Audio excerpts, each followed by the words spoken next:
ஒரு கொதி வர. It's a nice picnic spot.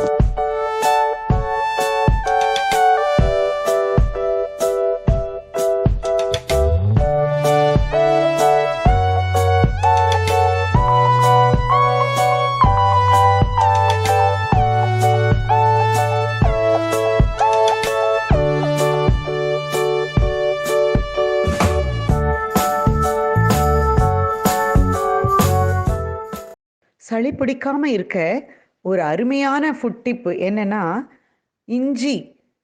அந்த இஞ்சி வந்து வறண்ட இருமல், அதை வந்து ரொம்ப நமக்கு வந்து கஃப் ஆச்சுன்னா ஒரு அளவுக்கு அந்த சளி பிடிச்சதுக்கு அப்புறம் நம்ம வறட்டு இருமல் இருக்கு பாருங்க, அது ரொம்ப கஷ்டம்.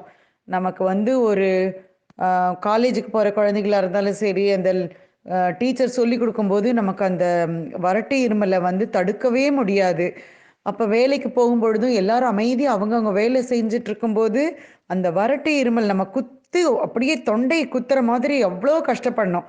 அதெல்லாம் இருக்கவே வேண்டாம். அப்படின்னா ரொம்ப ஈஸியானது என்ன தெரியுமா? இந்த வறண்ட இருமலை நீக்கக்கூடியது இஞ்சி. அந்த இஞ்சியை வந்து ஒரு துண்டு இஞ்சியை எடுத்துட்டு அதில் கொஞ்சம் உப்பு தடவிக்கோங்க. உப்பு தடவிட்டு உப்பு கலந்த இந்த இஞ்சியை வந்து சில நிமிஷத்துக்கு அதை வந்து வாயில் உப்பு கலந்து அதை வந்து கொஞ்சம் நேரம் அதை வாயில் வச்சு நல்லா மெல்லணும். அப்புறம் இஞ்சியோடு துளசி இலையும் சேர்த்து கொண்டீங்கன்னா சளி இருமலுக்கு நல்ல பலன் கிடைக்கும். அப்படி அந்த அளவுக்கு மருத்துவ குணம் இருக்கு இந்த இஞ்சிக்கு. நான் என்ன பண்ணுவேன்னா, எப்பொழுதுமே எனக்கு ரொம்ப பிடிக்கும் இஞ்சி வந்து, அதுவும் டெண்டர் இஞ்சி, எலசான இந்த இஞ்சியை வாங்கிட்டு வந்து சுட சுட சாப்பாடு கொஞ்சம் அது கொஞ்சம் ஆறுனதுக்கப்புறம் சப்ப மோர், ரொம்ப புளிச்சிருக்க கூடாது மோரில் உப்பு போட்டு வச்சுட்டு இந்த இஞ்சியை, பச்சை இஞ்சியை கடிச்சு கடிச்சு சாப்பிட்றதுல எனக்கு ரொம்ப பிடிக்கும். நீங்கள் நம்ம இந்த இஞ்சியை மட்டும் வீட்டில் எல்லாரும் ஒரு துண்டு இஞ்சி எப்பொழுதும் வீட்டில் இருக்கணும்.